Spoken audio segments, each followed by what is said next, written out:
Back here in Washington, about 100 or so people pardoned in the January 6th Capitol attacks say they want to now see more from the Trump administration 5 years to the day after January 6th, 2021. Here's former Proud Boys leader Enrique Tarrio sounding like he's calling for revenge. Listen to this. I don't want any violence to happen to those people that perpetrated these crimes against humanity, against Americans. But I want them to pay. That's right. They made an example out of us. That's right. And we need to make an example out of them. Remember, the president pardoned some 1,600 rioters on his first day in office. And talking today with congressional Republicans, you see him there. This was like this meeting that he had. He's now rewriting history. He's trying to rewrite what happened on the 5-year anniversary of this attack by repeating the lie that was central to this riot in the first place, that the 2020 election was stolen. It was not. Our elections are crooked as hell. And you can not only win elections over that and not only win future elections, but you'll win every debate because the public is really angry about it. Again, the president there casting doubt on the legitimate results of the 2020 election. At least 5 people died during and immediately after the January 6th attack. One of them, a Capitol police officer.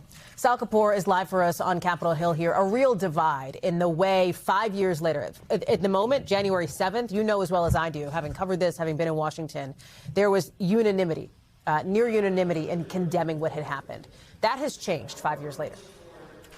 Yeah, it absolutely has, Hallie. I think at this moment, the struggle to define that event is mostly between the White House and Democrats. Republicans, most of whom were here on that day, unlike President Trump, they remember what happened.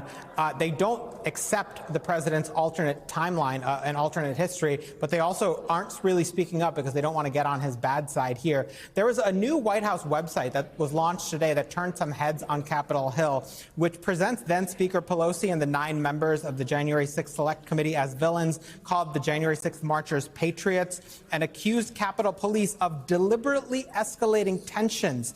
In other words, blaming Capitol Police in part for the violence on January 6th when they were trying to defend this building. Now, for a flavor of the Republican response, take a look at John Thune, the Senate Majority Leader, top Republican in the chamber, how he reacted to this. I haven't seen what they put on their website, but the Capitol Police do a great job around here.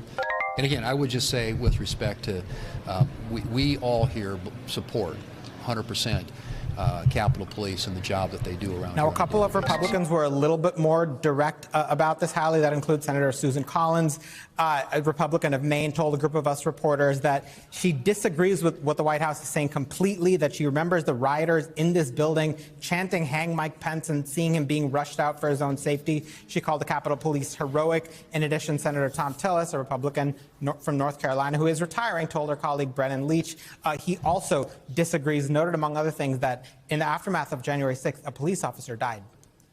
And it sounds like when we look at some of the video of this, call it a march or whatever with Enrique Tarrio, others on the ellipse, it sounds like, Sahil, based on many accounts, it kind of petered out towards the end. Like, how big of a deal was it? It doesn't sound like it really gained, critical mass. Well, it's a difference between how, the folks who are speaking up are talking about it. I think Democrats are overwhelmingly calling this a dark day, a somber day, a violent day that happened 5 years ago today, an attempt to derail America's system of government, as they call it, and install Trump as an illegitimate leader of the country, which, of course, failed. Among Republicans, as I mentioned, it's mostly silence. But there is one notable nugget, a fact here. The Speaker, Mike Johnson, indicated that he does not intend to honor a law that was passed several years ago to honor the police officers that defended this building on January 6th. This was supposed to happen by March 2023. It still hasn't happened. And take a look at this, a spokesperson for Speaker Johnson telling me, quote, "As written, the statute authorizing this plaque is not implementable, and proposed alternatives devised by Democrat House staff, not members, also do not comply with the statute," end quote. So it looks like this plaque will not get hung, at least on Speaker Johnson's watch, Hallie.